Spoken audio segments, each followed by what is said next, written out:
All right. This is my favorite Christmas movie of all time. So here's what I want to set up today. We're going to be in Luke 19. But before that, I was just kind of thinking through the story. And the thing that hit me the most is we love labels. We do, all of us. And you can say what you want here, watching online, a ton of you. It's how we work, right? We always put, so for example, we know there's a person, and then there's always that label we add after that. You know, hey, do you know Travis? Oh, yeah, Travis, he's the one that, and then we just label with something. And I like that I gave you the opener of this for a reason, because you have Santa Claus, the brothers, and Santa's giving, and he's always giving gifts, and everybody loves gifts. And then you have Fred, who's a repo man, right? So he's taking, so instantly in the very beginning, you're like, oh, wait, Santa's the good guy. And Fred Claus is the bad guy, right? We all do that. It's like, oh, that's a good person. That's a nice person. No, they're not so nice. And we constantly label people like that. So I would give you just a couple thoughts this morning as we tell a pretty familiar story. And that is, we call people bad. Jesus just simply calls people. We call people bad. Jesus just simply calls people. Look what it says in Luke 19, starting verse 1. It says, Jesus entered Jericho and made his way through the town.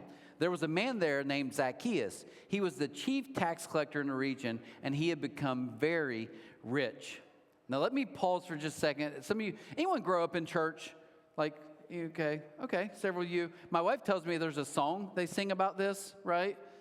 Anybody know there's a song? I don't know it, so you're on your own today. Zacchaeus was a little guy or something like that, but we make this a cute childhood story. Oh, Zacchaeus, he climbed in a tree. He wanted to see Jesus. Yay!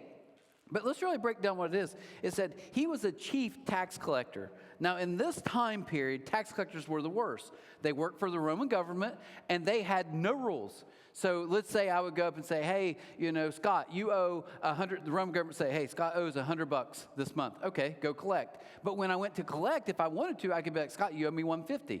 I don't have $150. Well, you better figure it out, because I got the whole Roman, literally the government behind me, and I get to do whatever I want. So they hate them because they're always exploring, taking advantage of them. But here's the worst thing. If you were a Jew who was a tax collector, you not only were ripping off your people, you were working for the enemy. You were the worst of the worst. No one liked them. So I want you to picture today Zacchaeus not just being, this little guy, and he wanted to see Jesus, and he's good. No, he's hated.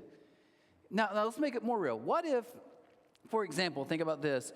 You watch your grandma constantly just getting taken advantage of. And this guy comes by with his posse every month, and she's like, I'm on a fixed income, and I can't even afford my stuff, and I don't know what to do. And he comes in, he's like, you still owe me $15? Oh, sir, I don't have $15. And you watch her struggle every single month because these people are getting rich on her backs. And then you watch her pass away, right? She can't pay her bills. She can't eat. They've literally taken everything she has. That's who Zacchaeus is. That's him. That's why the people hated him. You're rich, you've got it all, and we don't, because you've taken it from us. Verse 3 says, he tried to get a look at Jesus, but he was too short. I do have a little bit of love for Zacchaeus, kind of in the same boat. Vertically challenged, right? We don't like short. We'll use that. Anyways, too short to see over the crowd. So he ran ahead and climbed a sycamore fig tree beside the road, for Jesus was going to pass that way. Now, I think it's interesting, because I think this is a little metaphor of Zacchaeus' life. His whole life, literally, if you think about it, he's been climbing. Not that tall, so what do? You climb. He climbed the ladder of success. He's the man. He's the chief tax collector, which means he has a bunch of tax collectors under him. He's used to being up high and looking down on other people. So he climbs up in this tree for this exact moment. And I wonder if he thought maybe when Jesus walked by, he's going to be like, hey, little slugger, way to climb. That's not it at all. And I think for some of us, we can feel like, because let's be honest this morning, all you people in here, life is about constantly climbing more trees. It's that simple, isn't it? I mean, at work, at home, in relationships, climbing a tree, got to get better. And how's that work for us? That's what we do with religion. How's religion work? Well, if I keep climbing and do more for God, then maybe God will finally be happy with me. It's always climbing. That's what Zacchaeus is doing. Look what it says. When Jesus came by, he looked up at Zacchaeus and called him by name. Not tax collector, not thief, not cheater, not anything else. He literally says, hey, Zacchaeus. We slap labels on people. Jesus calls them by name. So I'm going to give you a thought this morning. Is it possible in our world we're like, okay, there's like really bad people, there's really good people, and there's people that are just kind of bad, and there's people who are kind of in the middle, which is usually we try to be us, or we're a little bit on the good side. But in Jesus, he really says there's not good and bad people. There's only two types of people. There are people literally who are bad, and they know it, or there are people who think they're good. And apart from Jesus, that doesn't exist. So Jesus is saying, look, there's really only two types of people. There's people who think they're good, and they don't need me anyways. Why would they? They're good. But there's people who are like, no, I need help. I know I can't fix this. I keep messing things up. Jesus was always running toward the people everyone else was running from. That's how he worked. My son had a good friend who got in trouble, in some pretty serious trouble. And we were driving the other day and talking, and he said this. He was like, I just don't think that's who he is. And I felt like it was a good time as a dad, being older, to give my son a little advice. Now, was he listening? Probably not. He's probably back on his phone, whatever. But I felt like it was a good, family moment. And I said this. I said, look, that's the thing about how everything outside of this works. That's how the world works, right? You do something. You steal. You commit a crime. You become that person. That's your label. And I tried to explain to him, I was like, listen, and I asked him this, I said, do you think I'm honest? Now, this was a risky question with my son. I literally said, do you think I'm honest? You've lived your whole life, you've known me. Am I honest? And he was like, I was like, okay, that wasn't the point I was trying to make. I was like, do you think I'm generous? And he was like, yeah, I guess so. And I was like, I am sometimes. I try to be honest most of the time. I'm not honest all the time. I'm not. I'm not generous all the time. I have a friend I care a lot about, and every now and then I'll be thinking about him, and I'll walk down the street and go to his house to see how he's doing. But can I tell you guys, sometimes my friend annoys me. So when I see him on his bike coming to my house, you know what I do? I hide, right? So some of you could see me in a moment, you'd be like, he is so kind. He's a good neighbor. If you see me hiding, though, peeking through my window, you'd be like, he's a terrible neighbor, right? But we want to take one snapshot of somebody and say, that's who they are. But that's not how Jesus works. So I like this story, like I said, because you've got Fred, who know his family, even his mom and dad aren't even that fond of him. Santa Claus, Miss Claus doesn't like him. He has trouble. He's always kind of just self-destructive. And I want you to check out this clip. Oh, looks like a new kid just took over the #1 most naughty spot.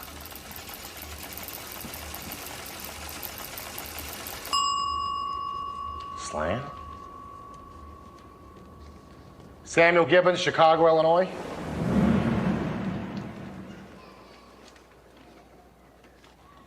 What are you asking Santa for? A family. I'm asking for a family, too. Santa's not bringing y'all families. Santa Claus is a clown. He's a fame junkie. He puts on a big red suit and rides around the town with reindeer. You just know you're never getting adopted because you're mean. Oh! Hey, break it off! Somebody take it off! I'm careful. I'm slamming.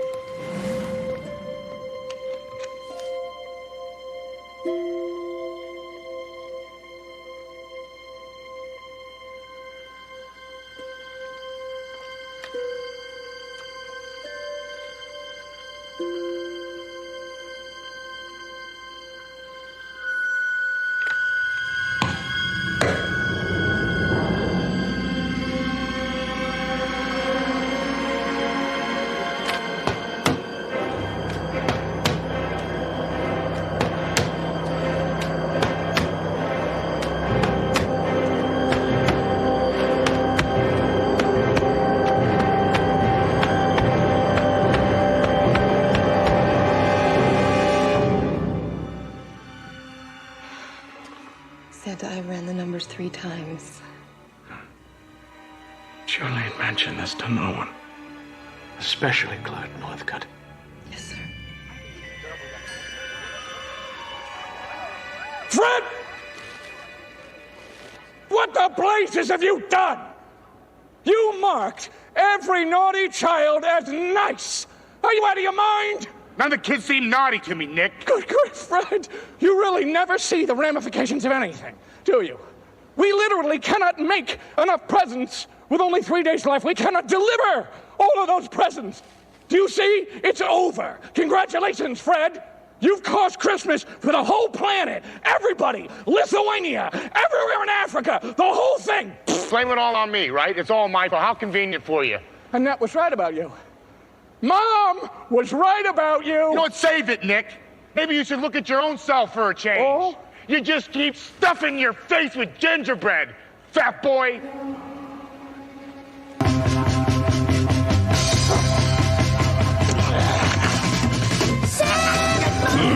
Don't bring the snowball before the snowball. That's right, ticket.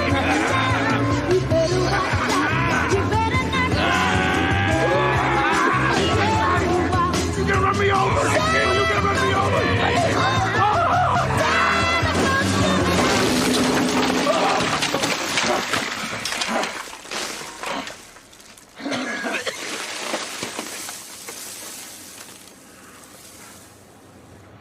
I never realized before.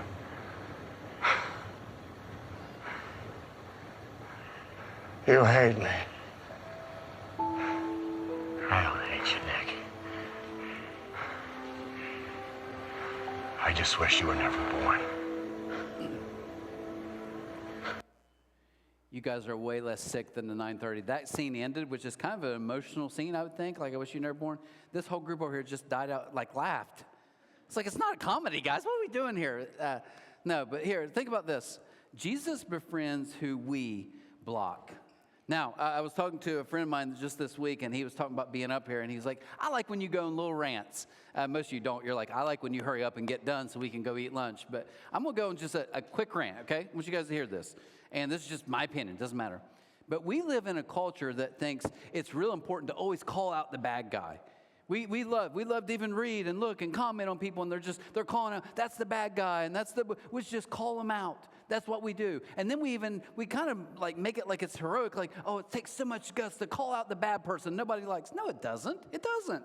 That's very easy to do. It's actually cheap, really. You know what takes guts? It takes guts to actually say, I'm going to befriend someone that all of you actually hate. My wife shared a post with me just this past week, and it basically was just someone made a comment, and all these, which I felt like were very churchy people, were just chiming in. What they thought, oh, I wouldn't do that, oh, I wouldn't do that. And I was getting so worked up just reading the comments. And here I was like, oh, the self-righteousness of these church people, they're so annoying. You know, I was being self-righteous about their self-righteousness, literally judging them, right? That's not what Jesus did, though. You see, Jesus could have, in this moment, as you're about to see, he could have gotten a lot of applause from the religious, but he doesn't, because he always loves the wrong people. Look what he says. Quick, come down. I must be a guest in your home today. Verse 6, Zacchaeus quickly climbed down and took Jesus to his house in great excitement and joy. But the people who were displeased, he's going to be the guest of a notorious sinner, they grumbled. Did you catch that? There's a switch that happens. This story starts with Jesus being very popular. There's a huge crowd. They're all cheering for him. And all Jesus had to do is what we in America think you should do, right? He should have looked up at the trees. Zacchaeus, get down here. You're a thief. We're going to have a conversation. You think you're getting away with this? You've hurt people here. We think, oh, that's what you do. You call them out. You got to call them out. And Jesus just simply looks up and says, hey, I want to come to your house and eat with you. You know what's happened to the people? The people who are cheering for Jesus all of a sudden turn, and now they're disturbed. They're angry. So they hated Zacchaeus in the first 4 or 5 verses. Now in verse 6 and 7, they hate Jesus. What did Jesus do? Jesus took his place. Jesus actually took on the hate that once was for somebody else for all the things that he did. Sound familiar? Think about that for a second. He became the substitute. Literally the substitute.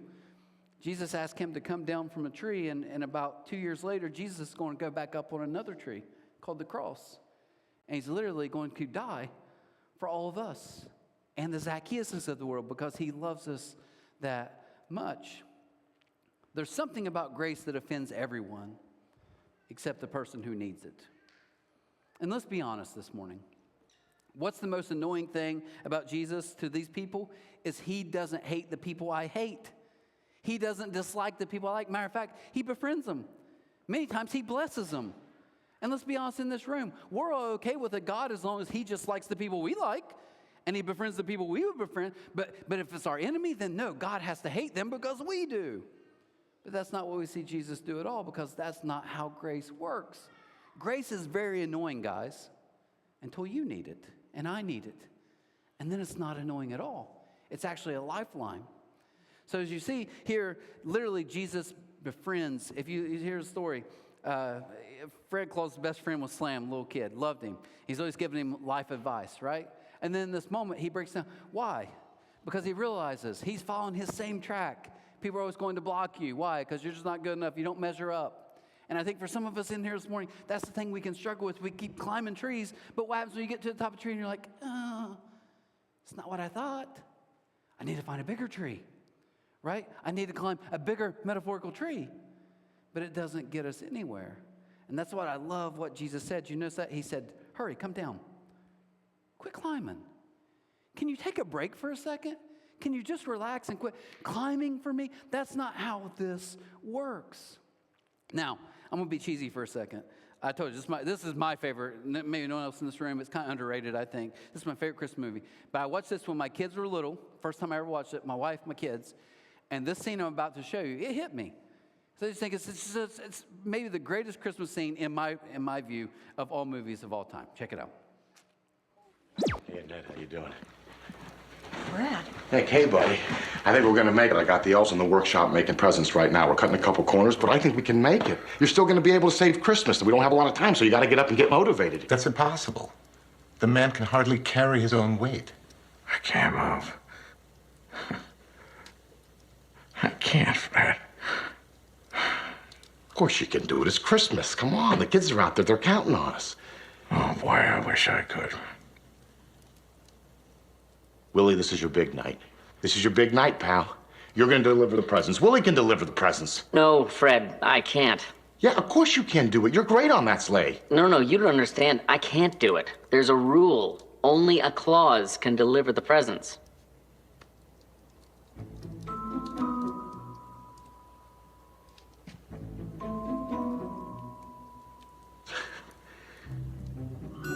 Do you guys mind giving me just a moment alone with my brother here?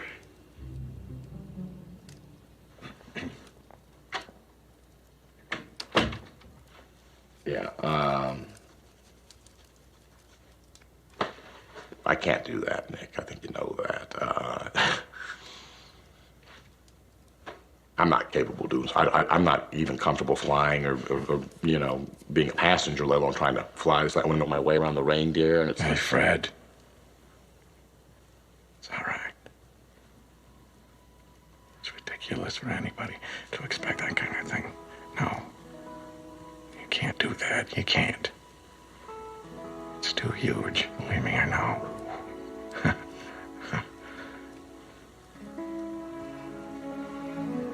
And I would never ask you to do that, Fred. It's all right. It's all right.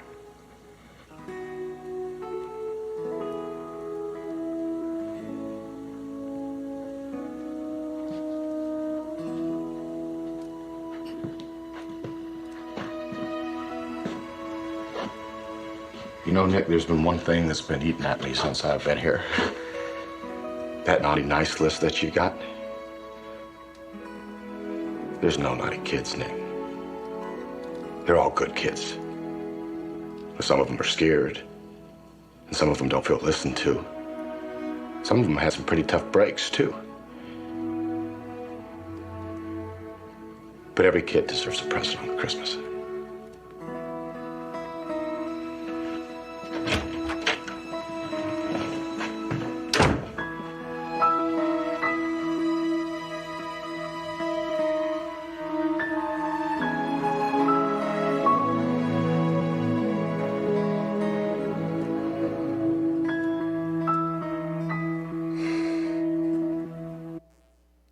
So Zacchaeus has been told most of his adult life, you're despised, nobody likes you, you're a cheat, you're a liar, you're the worst of the worst.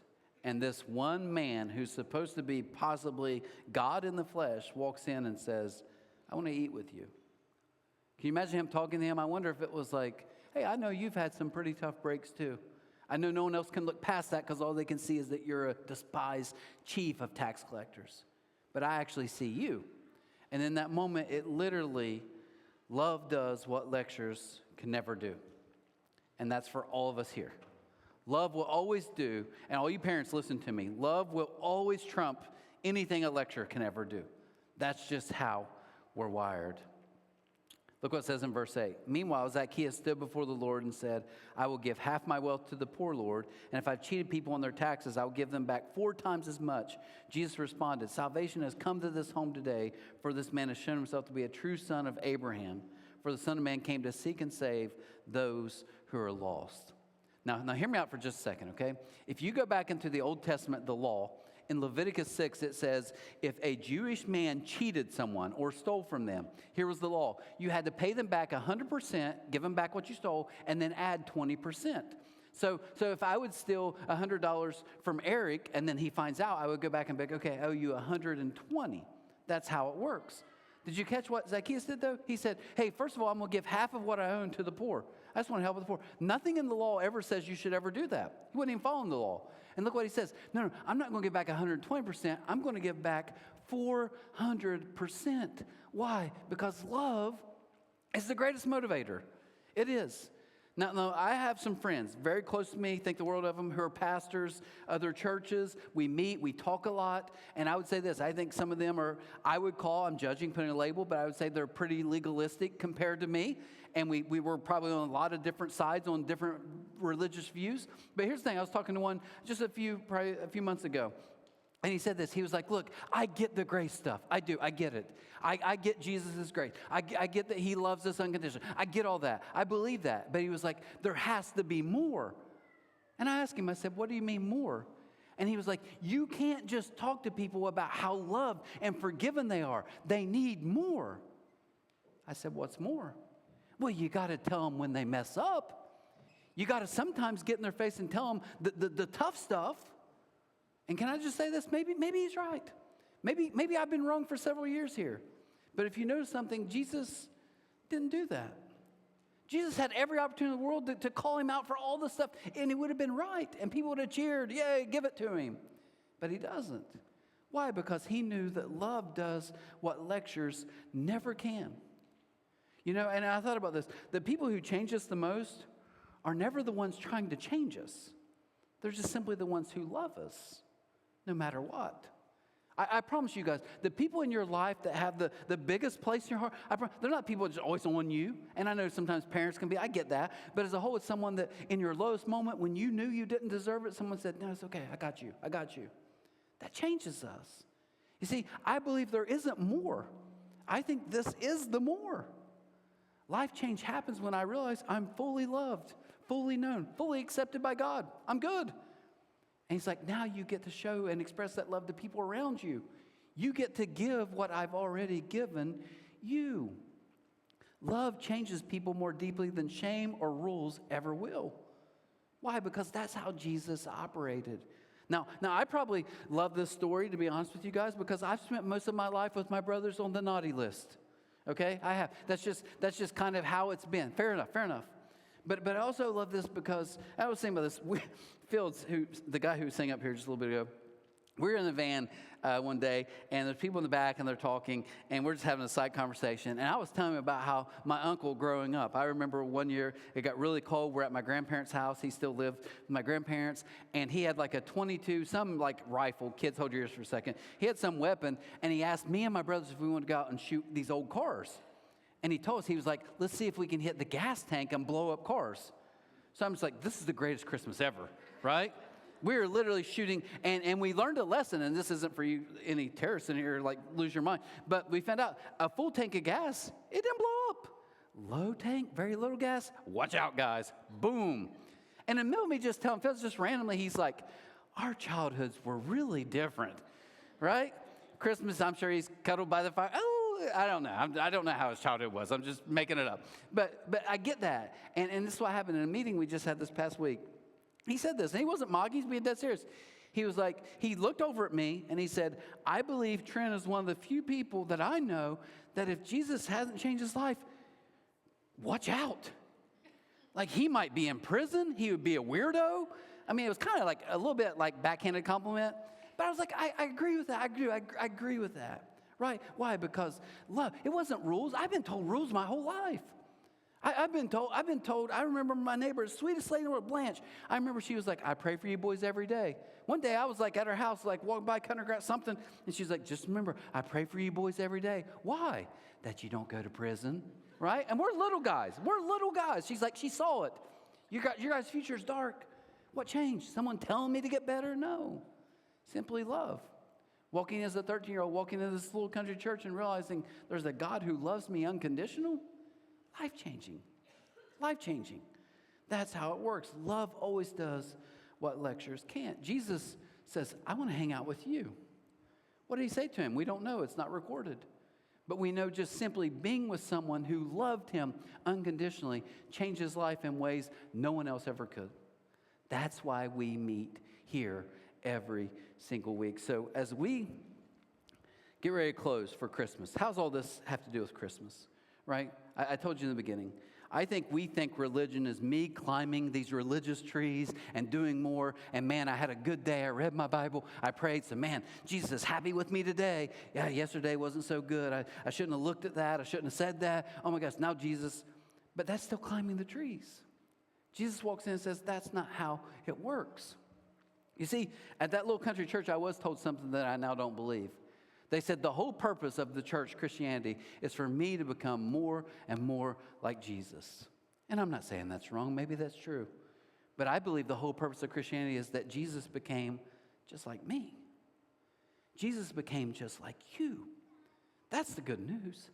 That God would literally say and take the wildest gamble and say, I'm going to put my son down there as the second part of the Trinity is going to be a baby in human form. Literally can be mocked, ridiculed, can be hurt, can feel pain. He didn't send him as a king. Warrior king walked in, took charge. He was a baby. He was helpless.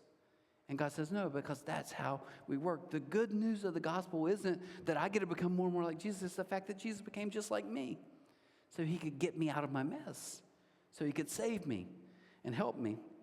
So this morning, what I'm going to do as we close, I know I went too long, I'm going to show one more clip. And I think a little bit, I'll say this, maybe it's the Christmas spirit finally coming over me. But I mean this. I think when you have brothers and just watching this, maybe that's why I like it so much too. With brothers, my brothers, I've never said I love you. I don't think I've ever said I like you, right? But there's kind of that thing like, you know.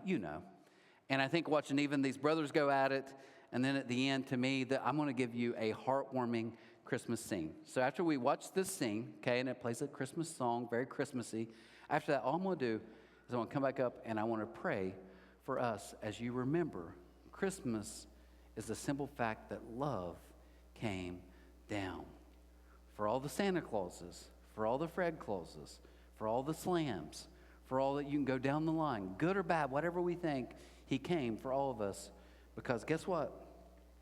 Jesus only loves the messed up people because that's the only kind of people there really is. Check out this last clip. Fred, I have a bad feeling about this.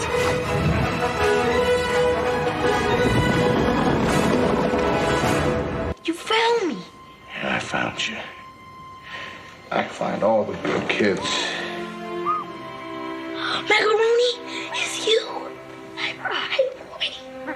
Come here, boy. Hi. Merry Christmas, pal. Merry Christmas, Santa. Oh, and, Santa, Yeah. here's a wallet bag.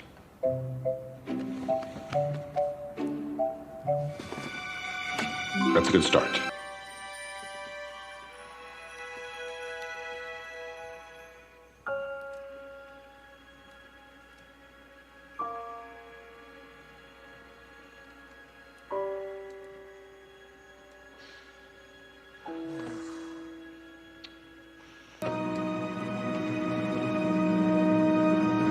We did it.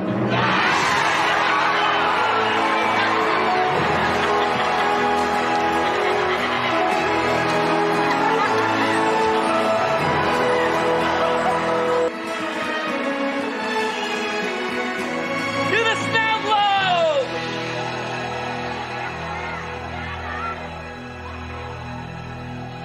Silent night, holy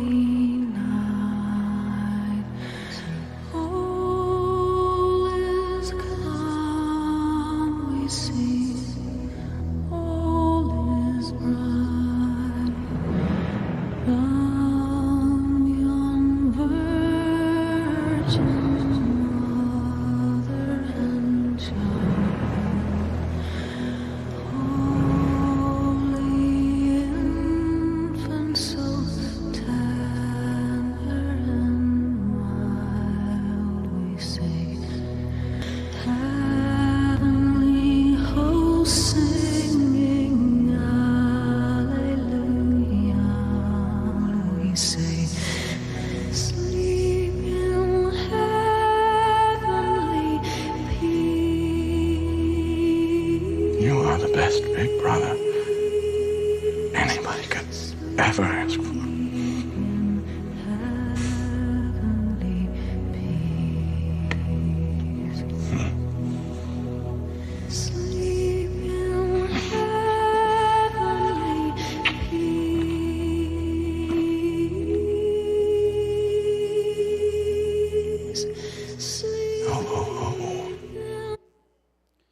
So every kid deserves a gift.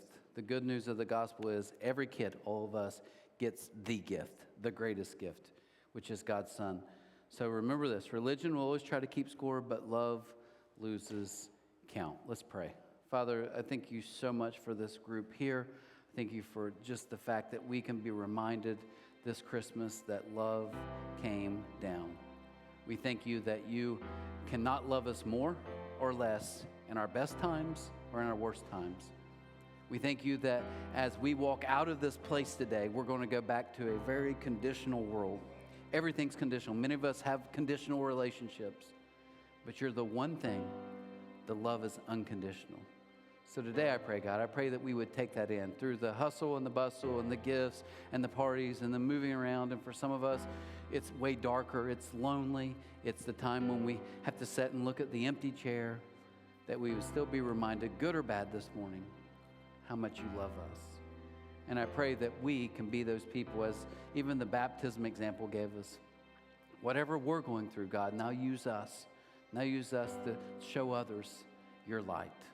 The way that we've been loved, the way we've been forgiven and accepted. Now let us return that same love, forgiveness, and acceptance. Help us to be light to some really dark places. So God, I pray today that we would be known, if nothing else, as a place of true, unconditional love. And that's only because that's the way that you've loved us. Thank you for the ultimate Christmas gift. Pray we accept it, receive it, live in it, and then share it. We ask these things in your Son's name, and amen. Guys, hope you have an amazing week. Eve Communion Tuesday, online only next week, 10:30. Take care. Teason, I don't know about you,